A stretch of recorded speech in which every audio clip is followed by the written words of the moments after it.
কলকাতার আরো এক তৃণমূল কাউন্সিলর গ্রেফতার। 104 নম্বর ওয়ার্ডের প্রাক্তন কাউন্সিলরকে গ্রেফতার করা হয়েছে। 104 নম্বর ওয়ার্ডের প্রাক্তন কাউন্সিলর তারকেশ্বর চক্রবর্তী, তাকে গ্রেফতার করেছে সার্ভে পার্ক থানা। পুলিশের জালে আরো এক তৃণমূলের কাউন্সিলর, কলকাতার আরো এক তৃণমূল কাউন্সিলর গ্রেফতার।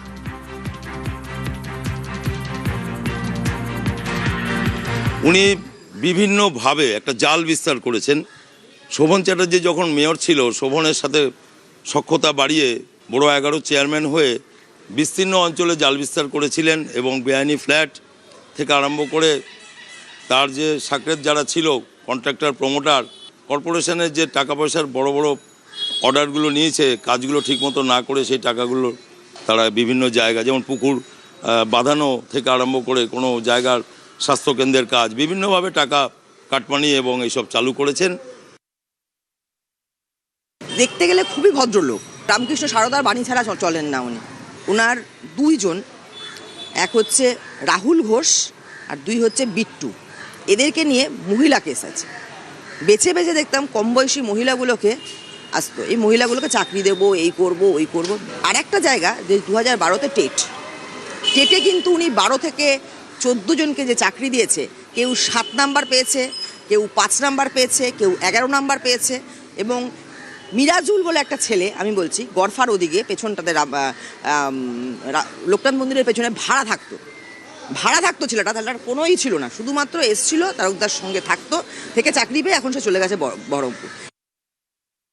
আমাদের জলজান্ত লাইফটা, আমার ছেলে নেই, আমরা দুটো প্রাণী থাকি, কিন্তু আমাদের লাইফটা ও স্পয়েল করেছে। ও তো একটা দুশ্চরিত্র, নোংরা, প্রচুর নারী ঘটিত ব্যাপার। ইভেন আপনারা সাপুই পাড়ায় যান, আশিস সাপুইকে কি করেছে সবাই আপনাদের সাইলেন্টলি বলবে, সামনাসামনি কেউ বলতে পারবে না। ভয় ভয় ভয় ভয়। পরিবার আমাদের লাইফ স্পয়েল করে দিল। তারপরে ও 55 লাখ টাকার কাজ, না 50 to 55 লাখ হবে, সেই কাজগুলো থ্রেট দিয়ে তুই কি করে কাজ পাস দেখবো, তুই কি করে এখানে থাকিস দেখবো। ও কর্পোরেশনের কন্ট্রাক্টর, ওর পাওয়া কাজ, ওর টেন্ডার কাজ ও ছাড়তে বাধ্য হলো, ওকে এমন থ্রেট দিল। প্লাস ধ্রুপদের থেকে একবার টাকা চেয়েছিল। এই যে ধ্রুপদ নামে যে ব্যাপারটা, এখান থেকে কোটি কোটি টাকা এরা নিজেরা নয়ছয় করেছে। সঙ্গে আছে বাপি দত্ত। কমপ্লেন মেইনলি হচ্ছে ইলেকশন 2015 আমি ক্যান্ডিডেট ছিলাম ভারতীয় জনতা পার্টির। সেকেন্ড হাফের পর থেকেও গুন্ডামি শুরু করে, ত্রাস শুরু করে, বাইরের লোকজন সমেত সব নিয়ে বুথ এজেন্টদের বার করে করে মেরেছে। ইন্দিমিটা আমার বাড়িতে গাদা লোক ভিড় করে 10 জন মিলেও ঢুকেছে, আমার ঘরের দরজা ভেঙে তছনছ করেছে, লুটপাট করেছে, থ্রেট করেছে, খুন করার হুমকি দিয়েছে, সব করেছে। আমার মিসের গায়ে হাত অব্দি দিয়েছে। তারকেশ্বর চক্রবর্তী নিজে দীর্ঘদিন বাড়ি ছিলাম, তার পরবর্তীকালে আমি বাড়িতে আসতে পারি এবং আসি। প্রত্যেক ইলেকশনে একই জিনিস করেছে। 26-এর নির্বাচনে ভোটের দিন ভোট দিয়ে ফিরছি, আমাকে সুরত পার্কের মোড়ের ওখানটায় ধরে আমাকে বলছে 4 তারিখের পর তোর হিসাব হবে, এবার আর তোকে ছাড়বো না। আমি দেখলাম এবার কমপ্লেন না করলে নয়। বলছি, আমরা নিউজ 18 বাংলা থেকে এসেছিলাম। বাড়িতে আছেন? তারকেশ্বর বাবুর বাড়িতে কেউ আছেন? সন্তোষপুরে 104 নম্বর ওয়ার্ডের কাউন্সিলর তারকেশ্বর চক্রবর্তীর ফ্ল্যাট এটি, এবং এই ফ্ল্যাটে আমরা কলিং বেল দিয়েছি এবং বাড়িতে যদিও এখানে তালা দেওয়া, কিন্তু বাড়ির ভেতর থেকে কোনো সারা শব্দ নেই। কেউ এখানে সারা শব্দ দিচ্ছেন না, অর্থাৎ আমরা জানতে চাইলাম কেউ বাড়িতে আছেন কিনা, কেউ সারা শব্দ দিচ্ছেন না। যদিও বিভিন্ন নির্বাচনোত্তর হিংসা থেকে শুরু করে বিভিন্ন ধারায় সার্ভে পার্ক থানায় কাউন্সিলর তারকেশ্বর চক্রবর্তীকে গ্রেপ্তার করা হয়েছে। ক্যামেরায় রাজীবের সঙ্গে বিশ্বজিৎ, নিউজ 18 বাংলা। রাজ্যে পালাবদলের পর থেকেই দেখা যাচ্ছে একের পর এক তৃণমূলের কাউন্সিলরকে গ্রেফতার করা হচ্ছে। সেই তালিকায় আরো এক সংযোজন, ধুলিয়ানে গ্রেফতার আরো এক তৃণমূল কাউন্সিলর, ধৃত 15 নম্বর ওয়ার্ডের কাউন্সিলর শরীফ শেখ। আমাদের সঙ্গে প্রণব রয়েছেন প্রতিনিধি। প্রণব, এই কাউন্সিলরের বিরুদ্ধে কি অভিযোগ, কেন গ্রেফতার? দেখো, ধুলিয়ান পুরসভার একাধিক কাউন্সিলর বিরুদ্ধে অভিযোগ ওঠে এবং এর আগে দেখা গিয়েছে যে রাজ্যে পালা বদলের পরেই এলাকার মানুষজন উত্তেজিত হয়ে একাধিক কাউন্সিলরের বাড়িতে ভাঙচুর করেছে এবং 2 জন কাউন্সিলরকে এর আগে গ্রেফতারও করেছে। তারপর কিন্তু আবার 15 নম্বর ওয়ার্ডের কাউন্সিলর শরীফ শেখকেও কিন্তু গতকাল রাত্রিবেলাতে গ্রেফতার করেছে। তার বিরুদ্ধে অভিযোগ, আবাস যোজনায় যে ঘর দেওয়া হয়েছে, সেই ঘর দেওয়ার বদলে তার গ্রামের উপভোক্তাদের সঙ্গে কিন্তু কাটমানি নেওয়া হয়েছে। এই অভিযোগে কিন্তু উত্তাল হয়েছিল, তার বাড়ির সামনে বিক্ষোভ দেখিয়েছিল। তারপরে কিন্তু ধুলিয়ান থানাতে তাই এই শরীফ শেখের নামে কিন্তু অভিযোগ করা হয়েছে হয়েছিল।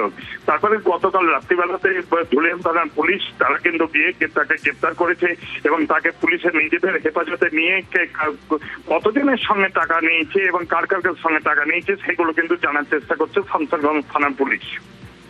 বেশ, ধন্যবাদ প্রণব।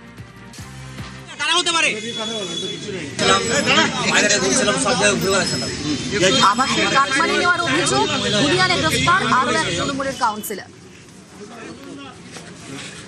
রাজনীতি চক্র আমার বাড়িতে একটা সময় এসছে, দরজা ভেঙেছে, আমার বাড়িতে কিছু পাইনি। আমার অফিস চেক আপ করেছে মিঠুন হালদার টাউনবাবু। তো আমাকে তো বলতে হবে কি কারণে আমাকে আপনারা নিয়ে যাচ্ছি, কোনো কারণে আপনি গাড়িতে বসেন। কিছু ওয়ারেন্ট কিছু আমাকে দেখায়নি, চলো বসেন, কিছু বলেনি, কোনো কিছু না। এবার পূর্বস্থলীর ছবি দেখাই।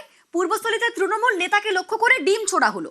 ধৃত যুব তৃণমূল নেতা সৌভাগ্য মজুমদার, তার বিরুদ্ধে ভুরি ভুরি অভিযোগ রয়েছে, দুর্নীতির অভিযোগ, যে কারণেই গ্রেফতার করা হয়েছে এই তৃণমূলের নেতাকে। এবার দেখুন, তাকে লক্ষ্য করে ডিম ছোড়া হলো।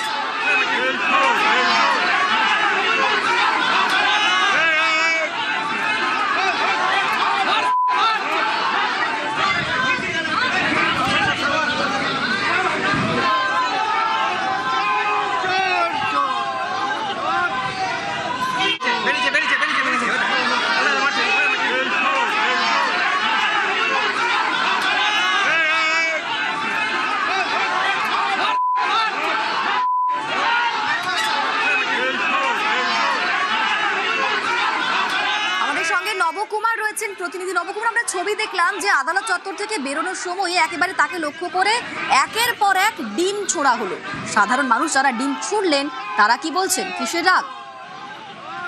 দেখো, বিষয়টা হচ্ছে যে সৌভাগ্য মজুমদার যাকে ঘিরে এত বিক্ষোভ, এত কিছু সব মানুষের যে এতদিনকার একটা ঘৃণা সেটা ফুটে উঠেছে। কারণ উনি যে বিষয়টাকে নাদনঘাট থানা পুলিশ অ্যারেস্ট করেছে সেই কারণটা হচ্ছে সে লোকের কাছে টাকা তুলেছিল এবং প্রায় 10-15 লক্ষ টাকা তোলার অভিযোগে তাকে দেওয়া হয়েছে। কিন্তু এছাড়াও তার বিরুদ্ধে বহু মানুষের ক্ষোভ আছে, কারণ সে তৃণমূলের সময় একজন দাদাগিরির মতন বিভিন্ন জায়গায় সে কাজ করে গেছে। কারণ সেই যে এলাকার যে বিধায়ক স্বপন দেবনাথ, তিনি যে প্রাক্তন মন্ত্রী, তার ক্ষমতার বলিয়ানে সে নিজের ভাগ্নে হিসেবে সেখানে পরিচয় দিয়ে মানুষের ওপর যথেষ্ট অত্যাচার করেছে। সেই ক্ষোভের রাগ এবং ফুলে উঠেছে এবং যখন নাদনঘাট থানা থেকে তাকে বার করে নিয়ে এসে কালনা কোর্টে তোলা হয়, সেই সময় এলাকাবাসীরা ঘিরে তাকে বিলঘাতি করতে থাকে।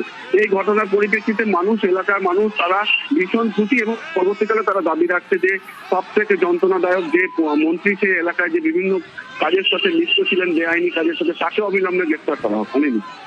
ধন্যবাদ নবকুমার। গোটা পূর্বস্থলী দক্ষিণ বিধানসভার মানুষ আজকে খুশির দিন। প্রাক্তন বিধায়ক স্বপন দেবনাথ গোটা পূর্বস্থলী দক্ষিণ বিধানসভার মানুষের উপর অত্যাচার হয়েছে।